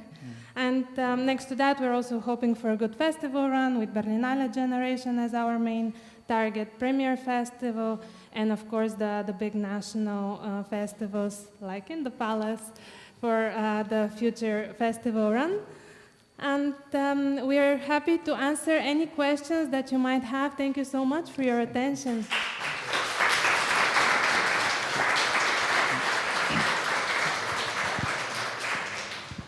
Thanks for the great presentation. One question about the 60 millimeter. So, for example, if I read here that the total estimated budget 100,000 euro. Does this include the 60 millimeter? So, what if you won't get, for example, this prize or other prize money or other funding? Will you also do it without the 60 mil or? Absolutely, we're devoted to do it on the 16 mil. I think this is a very integral part of the directorial and the visual approach. In the meantime, since the application, we have been working on the budget. First of all, we dropped down to 92 from the 100K that you see in the brochure, and this we did by dropping one shooting day. Currently, we're sitting at 5. And we are looking to find additional funding from sponsors and from the US Embassy Culture program that we are currently applying to. Thanks for the presentation. Have you seen the classic Bulgarian film Elegy, shot by Eduard Zakhariev? Trying to find a way to see it. But it's but not you that know easy. about this. It's very close to your story. I hope I can see it one day because. Yeah. You can find it in the Bulgarian National Fund. They have it. And the second question is, that's from my point of view, story is a little bit on surface now, but how you can do it deeper? Because it's a good story, the plot is clear, but a little bit on surface at the moment. What's your idea to make it deeper, including subtext? Do you mean the story is on the surface between the two characters, or do you mean that we don't touch enough on the problematic issues that it raises? Yes, the second one. The second one? Okay. Well, how can I say this? I tried to keep out the problematic terms that can be used and that arguments that the family of Nikki uses, but they are based on things that I still hear and have heard for many years. So I think that it is hurtful and problematic enough as to not to have to justify why someone should talk about these issues. Of course, there is always room for improvement, and we are working with Roma ONG organization that helps us with casting, of course, but also with the script, locations, and everything. But yeah, we are always open to suggestions. Thank you. I'm going to ask a more personal question to you. That Yes. you said you lived through this story Yes. in your own life. So, did you have any contact with your Nade afterwards? No, because she got married and left. Because unfortunately, I wasn't there when this happened. So, yeah, getting in touch is very complicated because she doesn't live in Bulgaria anymore. Yeah, but hopefully one day. Yeah. Okay, thank you. Thank you so much.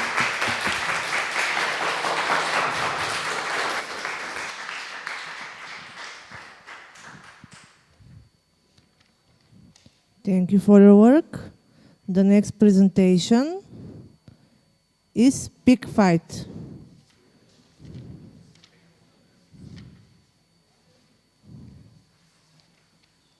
Тук вече.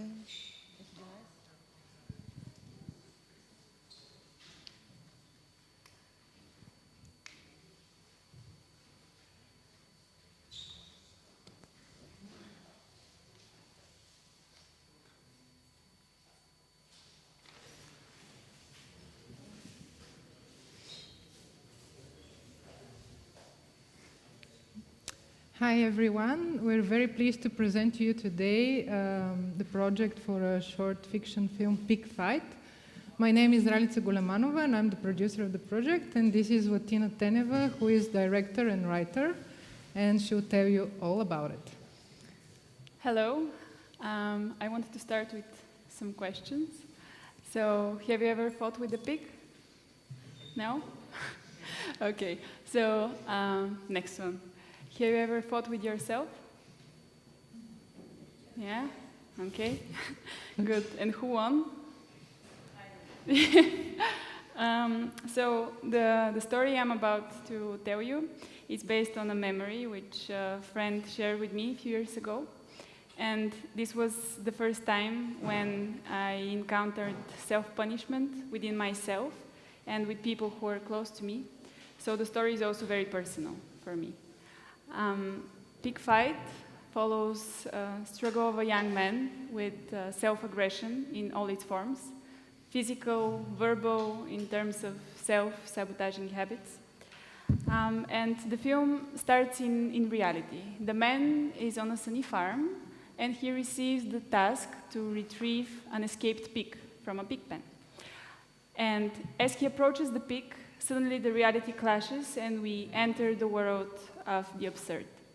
This same man stands in the middle of a boxing ring, and on the opposite side is the same pig.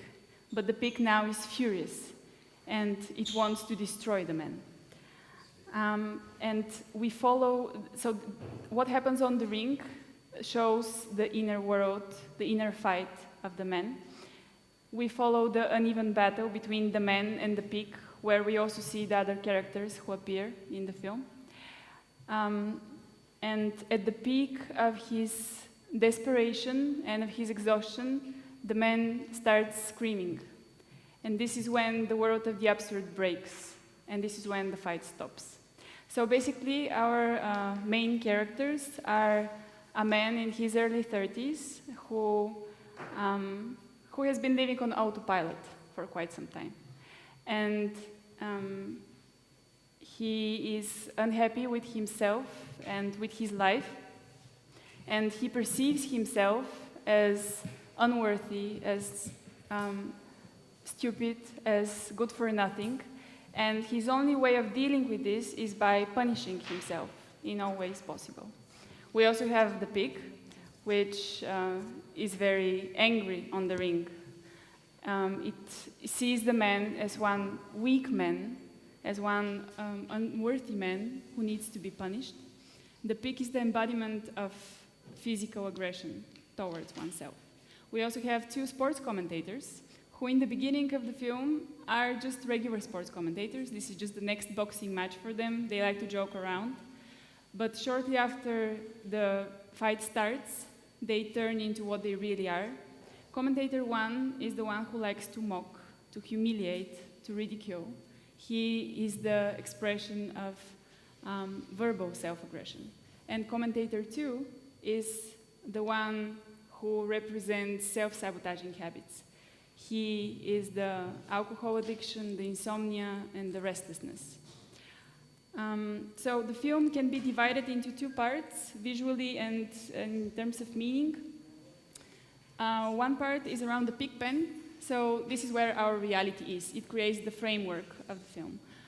We have here natural colors, more into the warmer shades with natural light.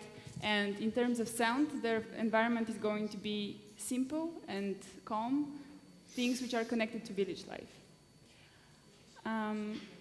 Then comes the boxing ring.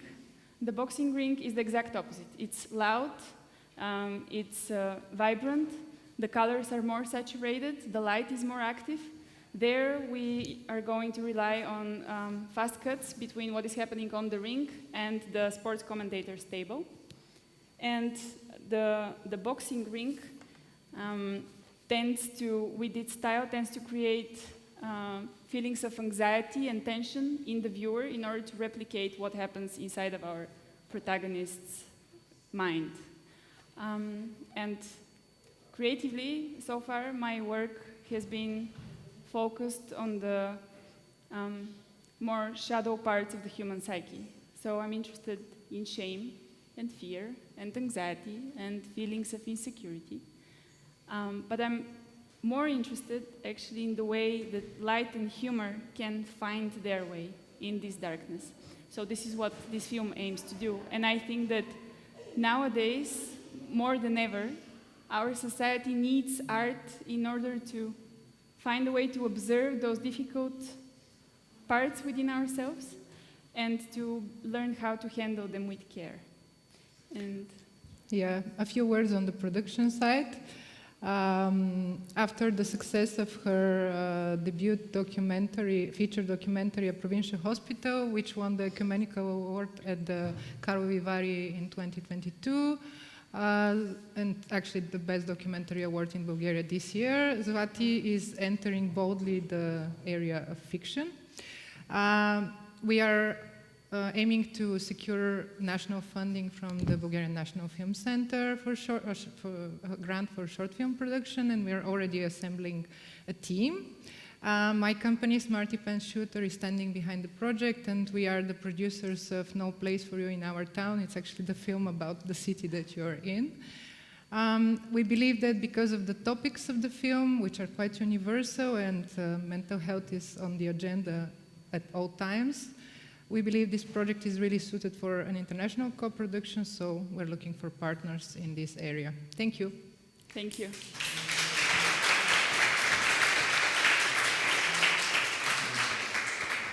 So you have some surreal scenes in the boxing ring. So what tools are you going to use to portray those scenes? Will we be seeing a humanoid version of the pig in costumes, or are you going to use CGI? What is your approach about that? So we really want to work with a real animal. So far we have spoken with some of the animal tanglers here in Bulgaria, but also we want to communicate with some from abroad in Hungary, so there is one feature which came out this year. It's called Klopka, and they have used pig and animal tanglers from Hungary. Anyways, though, so we want to use a real pig, but for some of the scenes where we have this immediate clash between the man and the pig, we want to use a dummy of the pig's head, and also we want to play a bit with the angles of the camera so that we can, in order fake it, so that the viewer has that feeling, but it's not actually a pig which is clashing into it. It will take a lot of creative DOP work, I think. Yeah.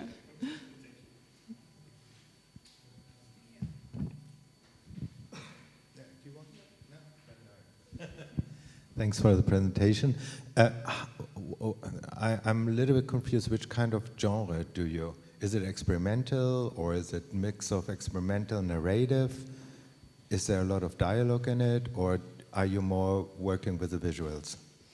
It's a combination. I would say that so the sound environment here is quite important in this film, especially when it comes to the boxing ring, because we aim to create this feeling of tension, a lot of things happening at the same time.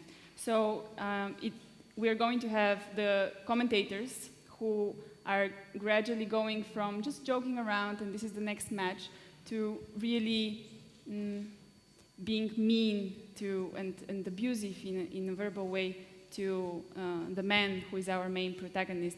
But we also do have audience which is not there, it's not visible, but we can hear it. And this audience, it wants scandal, it wants to see a spectacle happening in front of it. We also have, it's going to be this inner voice of the man who is very calm, a bit melancholic, and he is thinking about how birds learned to fly. And he reaches to the point where he finds out that birds have always known how to fly. It's not nothing that they learn. So it's very important, the sound in this whole thing.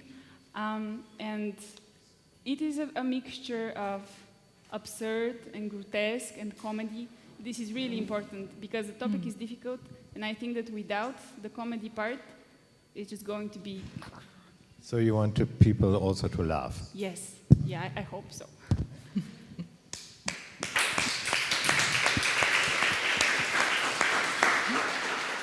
Okay, thank you. Thank you. Thank you, Zvotina. Thank you, Ralica.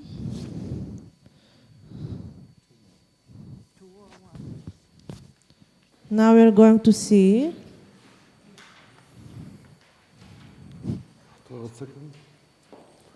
Hello. Hello, everyone. God, are you there? Yes. We will start with the trailer. We already started the project, so if we can play it. Can start. Please. Any minute.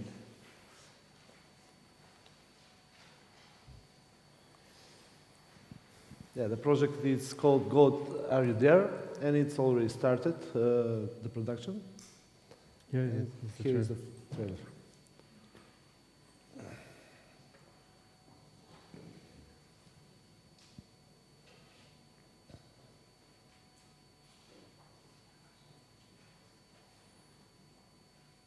It has sound, but the sound will come later.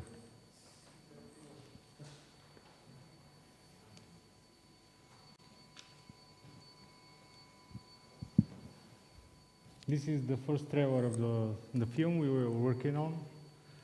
My name is Ivan Popov, and I'm the representative of the Robo Animation Studio based in Sofia, and now I'm the producer of the movie. This is my debut for the producer. So, and this is Nikola Radulovic, who is the director of the movie, and he will present you the movie. yes. This is the producer, a bit about him. This is me. I have a couple of other films that went on festivals. Let's go straight to the movie. But, okay, this is the log line. God is finally found. A hitman is after him. It's, yeah. This is the movie. The people we saw at the beginning, they just like corporate people. They said, oh, we finally found God. He's hiding on another planet, and we're going to get him. You know. One of them asks, isn't God dead? And they said, no, he fakes his own death. He's running the show behind the curtains. So it's all an experiment. It's inspired by a vision of a climbing man that I had, and did some experimented in Blender, some scenes. And then I went, in the process, I kind of went to the classical fairy tale, Jack and the Beanstalk. It was very similar. but it was reinvented through a kind of sci-fi with a whimsical story. These are some stills. My intention was to create an animated film scene by scene to push my creative boundaries and discover the full story along the way, as opposed to following detailed script and storyboard. This kind of animation gives you this freedom to kind of discover the story along the way, which was really exciting and motivating to do it. You know, like when you don't have the storyboards and everything, but just a vague idea, you want to discover what will happen next. And in the end, it was kind of a personal journey to test my creative instincts and creativity. This is some scenes of the paradise from the movie. The movie goes from three mixed genres. First is kind of sci-fi, starts with that. In this isolation tank, some future dystopian where the air is not breathable. Maybe a close future, no one else. Then it goes through some 70s noir B-movie feeling with those corporate people that holding the meeting about finding God. It's kind of comical there, absurdist. This is one of the characters. And in the end, when he finds God and challenge him in his own psyche and kind of gets messy and horror-y in the end. These are kind of scenes from the end. And it was inspired by lots of classical images and even cliches by now, which I like to use, but reinvent them in a way to tell a different story. So it was the Edgar Allan Poe, Mask of the Red Death, the classical tale, the 12 Angry Men, and stuff like that. Yeah. Very usual things. So the movie is already 70% done. We still need to pay some money for the sound studio, who is the DJ King studio, based the DJ from Bergheim.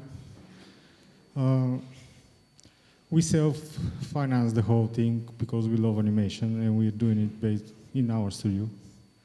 So we still need some money for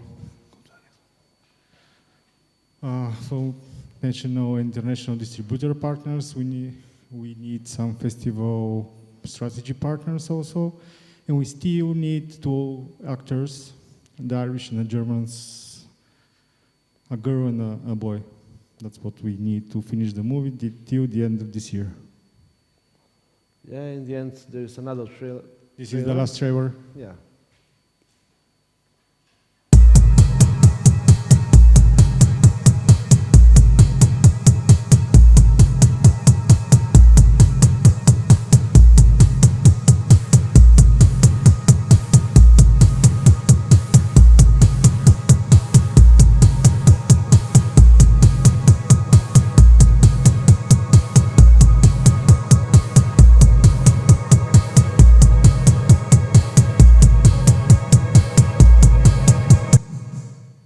Thank you for your attention. Thank you.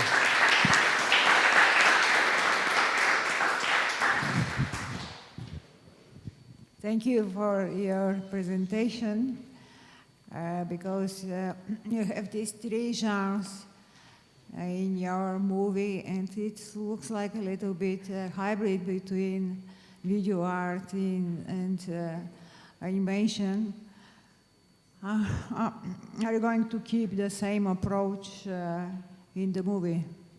Yes, those parts of the movie are animated in the movie already. And the genres, you think? Yeah, these 3 genres gave you opportunity to look like this hybrid. I'm talking about hybrid between video art and animation. Okay. No, in the project it will be all animated as it is in Blender animation. I haven't thought about doing a hybrid in techniques, just in genres, where the atmosphere is changed from sci-fi to noir and then in some horror genre. Thank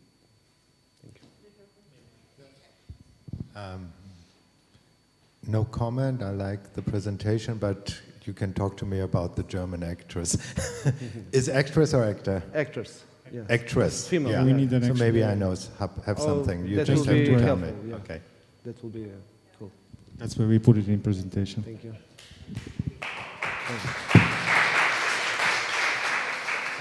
Thank you.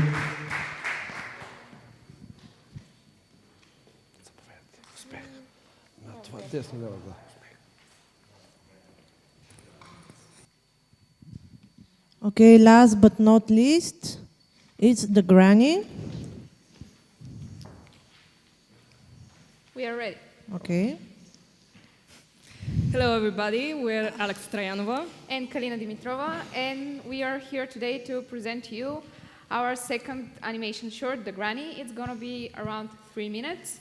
We are the directors, the animators, the moral support for each other, and the film will be into the digital animation. We're planning to finish the movie by the end of this year. The movie is about the Balkan granny with her three-wheeled turbo shopping trolley. She's entering the administrational building because she has some work to do there. There she meets the chick. The chick is the modern girl with her sexy short clothes, with her vegan bio smoothie. She's taking pictures everywhere, and she has these shiny big sunglasses. They both come from different worlds, but they are combined by their main enemy. And important for us is that at the beginning of the movie, the protagonist is the granny and the antagonist is the chick. But during the movie and by their conflicts that they're gathered by their main enemy, they both become the protagonist, and the main antagonist is the Balkan administration. So the only way to defeat this enemy is to blow up the whole building. And to work together on that. So who are we? If you didn't see us, we have pictures. So we are Kalina and Alexa. Now we are graduating from New Bulgarian University. We are working on our films. We have worked on some commissions, some music videos, some commercials together, but separately. I have done one exhibition in partnership with a musician with whom we did some music videos, so it was quite interesting. Also, I work as a coordinator at the World Festival of Animated Film for the 3rd or 4th year in a row, where I was a volunteer. Yes, I was a volunteer too in Sofia Film Fest. I was a coordinator in Sofia Game Jam, and I've worked on some music videos separately, alone, like a director and animator of them. But the most important part in our mutual career is our first movie, Chatterbox. It's about a Balkan taxi driver. And this movie really won like several prizes. It went on some festivals here in Bulgaria and the United States. And the most important one was here in Bulgaria. We got the award from the Union of Bulgarian Filmmakers for the beauty in animation cinema. And this really inspired us to make a second movie that will be The Granny. So you don't see the whole picture, but you can imagine. So after we did the Chatterbox, which was about a Balkan taxi driver, we decided that we want to do some sort of series, like a dictionary of the Balkan characters. And the second was The Granny. Why do we want to do this? First of all, because we are Balkan girls, so the best thing we can do is tell stories about the Balkans, about its characters. Second of all, Balkan characters maybe need more recognition. Maybe they can go international. Maybe they can win the hearts of many people. So why do we choose this? Because maybe we feel like the chick too. Yes. Sometimes We are sometimes like the chick. We want to look sexy in our clothes. We are drinking these vegan bio smoothies. But at the other hand, we got irritated from the grannies all around the world, like the grannies in the public transport, the one that tells you that you're too fit and too fat at the same time, the one that goes with the shopping trolley through your foot without any concerns, and the one that makes the best turshia, of course. Turshia is typical Bulgarian dish for the ones who don't know. So the characters that you can imagine them again. The characters, we want them to be contrast because their characters are contrast, so we want not only in color but in shapes.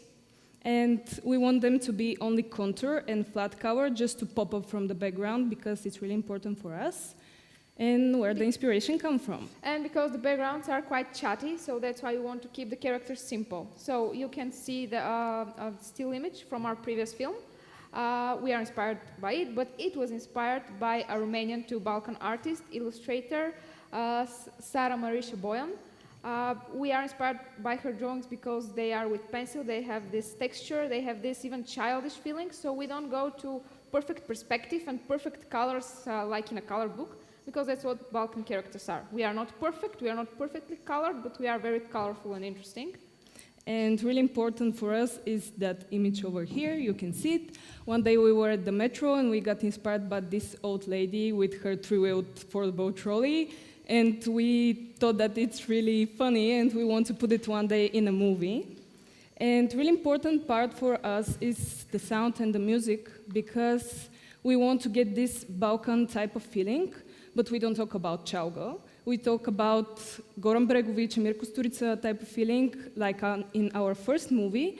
And while we're talking about the sound, we want the voices of the actors to not be strict. We want them to be indistinct and to only catch a couple of words while they're... More like gibberish, and when you catch words, it's because we want to emphasize to make it funnier or to make something clearer. So sound is really important because it's more than 50% of our film. Yes. So the budget, you can't see it too, but it's fine. We can tell you the most part of it. You don't see the budget, which is great. But the most part of it is in production, because animation is quite a lot of work, so we want to put the most amount there. What is important for us is to sound. There we want to put money. Where we are now, we are in the pre-production, we have script, we have characters, and we are working on the storyboard. We have concept art, and we're working on animatic. So we're looking for producers, of course, that's why we're here. We're looking for a composer or an orchestra, because that type of music is really complicated and there is nobody that can do it by his own. You can see that we need voice actors too, and we need a sound studio to mix it all together. Because the voice actors are very important, because the voices should bring up the character. That's very important for us. Yes. And we're looking maybe for one person to do both of the characters, just to have that organic feeling between them. Because that's how we did it in the first film. So this is thank you for your attention, not only thank you. Yes, and we're open for questions.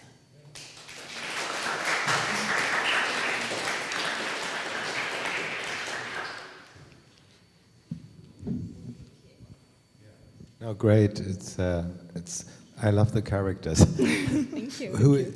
Did you invent them, or did you? Yes. Okay. Everything we invent. Actually, we are inspired from our grannies, so. Okay. Yes. And I understand you have no money so far. We have no money. We have only passion. Oh, okay. And love. And love. That's a good start. Yes. Okay. Thank you. In case you don't have money right now, what is your approach about gathering fundings? Do you have applied for anything? I don't know. Well, what is your approach about we are searching for a producer right now, so that when we have a producer, we can go to some fundings in Bulgaria, abroad. But even if we don't have the funding that we want, we will still do the movie. Yes. Because you have passion. Yes. And love. And we love Balkans, so. Thank you too.